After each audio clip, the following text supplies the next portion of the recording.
तीन cluster develop किए जाएंगे पूरे देश में।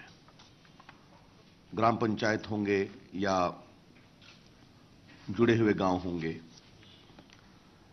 जैसे हमारी सरकार ने स्मार्ट सिटीज की कल्पना की थी, उसी प्रकार से यह कल्पना स्मार्ट विलेजेस की है और उनकी आबादी 25 से 50,000 हो या रेगिस्तान के इलाके में वो 5,000 से 15,000 हो, ये हमने देखा है। और इसमें प्रदेश सरकारों की सहमति पूरी रहेगी और अधिक से अधिक उसका डेवलपमेंट हो सके, इसके लिए 12 अनिवार्य उसकी शर्तें हैं। There are 12 mandatory components of this whole exercise, जिसमें pipe water supply, sanitation, solid liquid waste management, village street drains, street light, health care, skill development, information technology empowerment, ऐसी 12 बातें उसमें हैं। बाकी शिक्षा, स्वास्थ्य को लेकर तो एक बहुत ही इसके बारे में राज्य सरकारें अपनी योजना बनाएंगी। कॉम्प्रिहेंसिव प्लान डॉक्यूमेंटेशन करके इसको हम लोग करेंगे। तो इसके लिए हमने बजट प्रोविजन भी किया है, राज्यों के साथ सहयोग। और आपको मालूम है कि 12th फाइनेंस कमीशन के आलोक में बहुत सी राशि ग्राम पंचायतों को भी जा रही है, आपको मालूम है। उसका भी इसमें हम इन्वॉल्वमेंट करेंगे आगे से। आज कैबिनेट ने लगभग 5,000 करोड़ की राशि को अप्रूव किया है। तो ये ग्रामीण विकास की दिशा में एक बहुत ही महत्वपूर्ण कदम है, ये आपको हम बताना चाहते हैं। मित्रों, देश में सूखा पड़ा है। भारत सरकार ने सूखा से निपटने के लिए विभिन्न कदम उठाए हैं। तो यह भी एक बहुत महत्वपूर्ण निर्णय है कि अब तक मनरेगा में 100 दिन का काम दिया जाता था, अब उसको 50 दिन एक्स्ट्रा करने का भी भारत सरकार ने फैसला किया है, ताकि 150 दिन, जहां जो सूखे से प्रभावित इलाके हैं। और आपको मालूम है कि 2015 में सूखे की संभावना और आशंकाओं के मद्देनजर यह बात उठाई गई है। इसमें आपको स्टेटमेंट में उसकी जानकारी है, लेकिन अपने टीवी मीडिया के मित्रों को मैं बताना चाहूंगा कि इसमें हमने ऑलरेडी डीजल सब्सिडी स्कीम को लागू किया हुआ है। इन इलाकों में 100 करोड़ रुपए का एक्स्ट्रा एलोकेशन कर रखा है कि उनको अधिक डीजल की सब्सिडी मिले। इसके अलावे जो सीड सब्सिडी है उसकी भी सीमा को बढ़ा दिया है हमने इन इलाकों में। फिर पेरेनियल हॉर्टिकल्चर क्रॉप हैं, उसके लिए 150 करोड़ रुपए की व्यवस्था की गई है। एडिशनल फॉडर की व्यवस्था है 50 करोड़ से, और की तो 3200 रुपये पर हेक्टेयर पर हम फॉडर के लिए व्यवस्था करेंगे। तो भारत सरकार ने कई इनिशिएटिव लिए हैं सूखा पीड़ित इलाकों में किसानों की चिंता करते हुए, और उसी निमित्त में आज मनरेगा के 100 दिन के कार्य को हमने 50 दिन और बढ़ा दिया है। यह एक महत्वपूर्ण फैसला है जिसकी जानकारी हमको देनी थी आपको। मित्रों, एक तीसरी बात यह है कि भारत की कंपनियां जो विदेशों में स्ट्रैटेजिक ठेका लेती हैं, उसमें कंसेशनल फाइनेंसिंग स्कीम की बात बार बार उठती है। The whole idea is to make Indian company more globally competitive in taking up larger infrastructure project in different parts of the world. तो इसके लिए एग्जिम बैंक उनको कंसेशनल फाइनेंस सपोर्ट करेगा कॉम्पिटिटिव बनने के लिए, और ये केस बाय केस बेसिस पर इसको हम फैसला करेंगे, जिसके लिए एक high powered committee revenue secretary की अध्यक्षता में बनेगी और उसके अनुसार हम तय करेंगे। लेकिन इसका मूल सार यह है कि भारत की कंपनियां बड़े इंफ्रास्ट्रक्चर प्रोजेक्ट में बढ़ चढ़कर भाग लें, अच्छा काम करें। वो कर रही हैं, उनकी ये दिक्कत आया करती थी, तो ये हम लोगों ने एक सहयोग किया है, ये मुझे आपको बताना था। एक और आज बहुत महत्वपूर्ण फैसला हुआ है कि होटगी कुदगी कदग रूट 284 किलोमीटर का रेलवे का लाइन है, इसका आपको मिल जाएगा प्रोग्राम में, लीजिए, आपने पूछा तो बताना पड़ेगा। Hotgi HOTGI, Kudgi KUDGI, Gadag route, ये 284 किलोमीटर का रूट है और इसके कर्नाटक और मुंबई के बीच में। इसमें बहुत सारी सीमेंट की फैक्ट्रियां हैं, कई स्टील प्लांट्स आने वाले हैं। तो ये बहुत दिन से पेंडिंग था, तो लगभग 11,007 करोड़ रुपए की राशि की स्वीकृति आज दी है ना, रेलवे के द्वारा एग्जीक्यूट होगा अपनी कैबिनेट कमेटी ने इकोनॉमिक अफेयर। ये तो दो विषय और मुझे कहने थे, फिर आपके जो प्रश्न होंगे उसका मैं उत्तर दूंगा। आज एक महत्वपूर्ण फैसला करते हुए भारत सरकार ने NSCN-K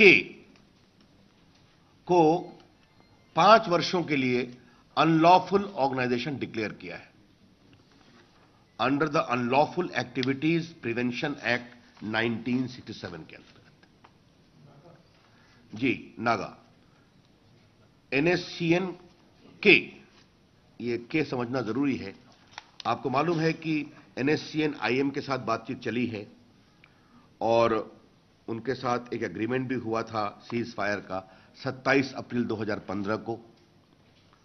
उसके बाद उसके दो ग्रुप हुए थे, एक NSCN-R और NSCN-K। और NSCN-K जो है उसने पिछले कई दिनों से कई एक्सप्लोजन किया है, अप्रैल में बॉम्बिंग की है, उसके बाद एम्बुश पार्टी ने सिक्योरिटी पर्सनल को बहुत परेशान किया हुआ है, 4 जून को भी घटना हुई, 18 पर्सनल मारे गए। तो सभी विषयों का समेकित विचार करने के बाद भारत सरकार ने यह निर्णय किया है कि NSCN-K को अनलॉफुल ऑर्गेनाइजेशन डिक्लेयर किया जाए। The government of India, after elaborate consideration, this is a Naga body, you know that. The government of India, after elaborate consideration and based upon objective evidence, has decided that NSCN within bracket K be declared as an unlawful organization for a period of 5 years under the provisions of the Unlawful Activities Prevention Act 1967. मित्रों, मुझे आपसे एक जो अंतिम बात कहनी है, ये मेरे स्वयं के विभाग से है, लेकिन ये चर्चा उठ रही है इसलिए मैं बताना चाहता हूं कि कांग्रेस पार्टी ने इंदिरा गांधी, राजीव गांधी के स्टैम्प को लेकर सवाल उठाए हैं। तो मैं बताना चाहता हूं, स्टैम्प दो प्रकार के होते हैं। एक होते हैं कमोमरेटिव और एक होते हैं डेफिनेटिव। डेफिनेटिव रोज के यूज के लिए होते हैं, कमोमरेटिव एक बार निकलते हैं स्मृति के रूप में। इंदिरा गांधी पर 4 बार कमोमरेटिव स्टैंप निकल चुका है, 4 बार। राजीव गांधी पर 2 बार निकल चुका है। जवाहरलाल नेहरू पर 7 बार निकल चुका है। इतनी बड़ी संख्या में कमोमरेटिव स्टैंप आज तक निकला है कि नहीं, एक परिवार के बारे में इसका विचार करना पड़ेगा। जहां तक डेफिनेटिव स्टैंप का सवाल है, कश्मीर से कन्याकुमारी तक डाकखानों में क्या टिकट मिले, इसके लिए फिलैटली एडवाइजरी कमेटी विचार करती रहती है। अभी तक जवाहरलाल नेहरू 8 बार डेफिनेटिव स्टैंप्स में आए हैं, 8 टाइम्स, और अभी भी हैं। 2008 से इंदिरा गांधी, राजीव गांधी चल रहे हैं। कांग्रेस पार्टी इतने साल सत्ता में रही है, मौलाना आजाद आज तक डेफिनेटिव स्टैंप में नहीं आए। मैं कांग्रेस पार्टी से पूछूंगा, मौलाना आजाद क्या डेफिनेटिव स्टैंप में आने लायक नहीं थे? डॉक्टर राजेंद्र प्रसाद क्या डेफिनेटिव स्टैंप में आने लायक नहीं थे? विवेकानंद क्या डेफिनेटिव स्टैंप में आने लायक नहीं थे? सरदार पटेल एक बार आए फिर गायब हो गए। सुभाष चंद्र बोस एक बार 2001 में आए फिर गायब हो गए। हमारी सरकार बहुत ईमानदारी से मांगती है कि भारत को बनाने में जिसने भी सहयोग किया, सबका सम्मान होना चाहिए, और डाक टिकट उस सम्मान का एक परिचय है। हम महसूस करते हैं कि यह अधिकार सिर्फ एक परिवार का नहीं होना चाहिए। इसलिए जो फिलैटली एडवाइजरी कमेटी ने हमारी अगुवाई में फैसला किया, वो क्या है? महात्मा गांधी भी होंगे डेफिनेटिव के रूप में, जवाहरलाल नेहरू भी होंगे, सरदार पटेल हैं, मौलाना आजाद हैं, डॉक्टर राजेंद्र प्रसाद हैं, सुभाष चंद्र बोस हैं, भगत सिंह हैं, राम मनोहर लोहिया हैं, दीनदयाल उपाध्याय हैं, श्यामा प्रसाद मुखर्जी हैं, विवेकानंद हैं, महाराणा प्रताप हैं, शिवाजी हैं, लोकमान्य तिलक हैं, मदर टेरेसा भी हैं।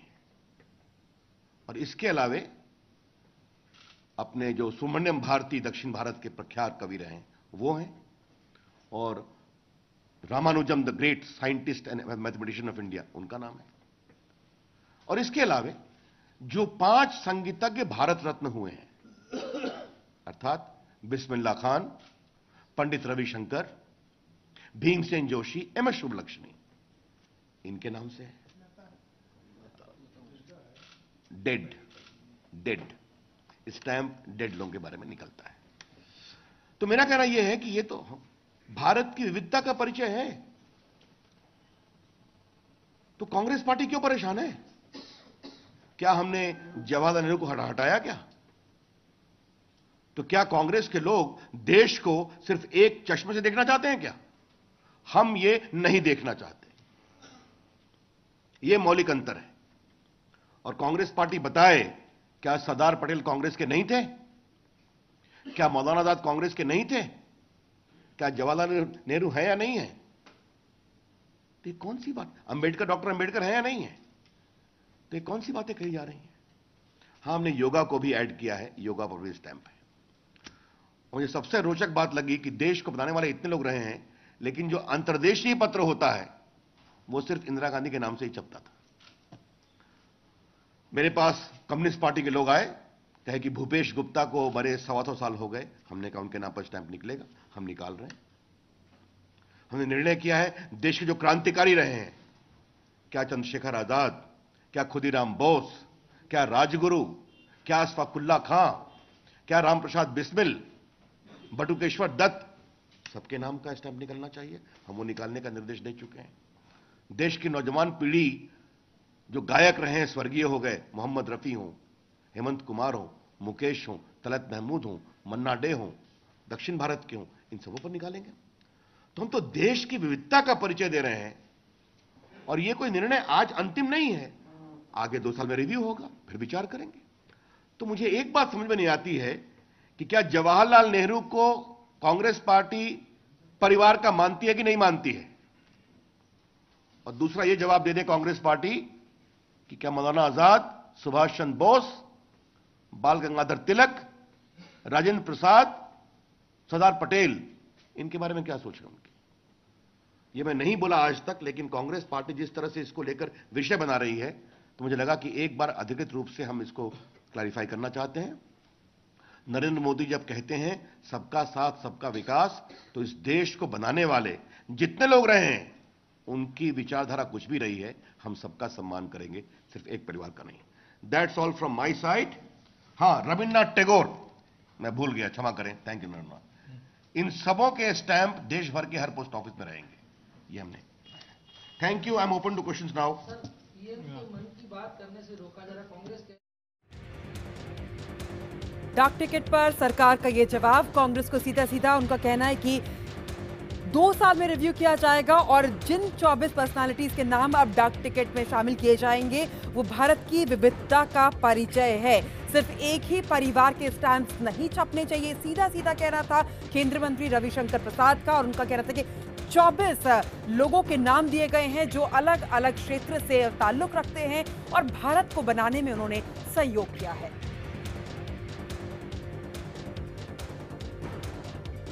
चलिए इसी खबर के साथ वक्त एक छोटे से ब्रेक का, तुरंत लौटेंगे।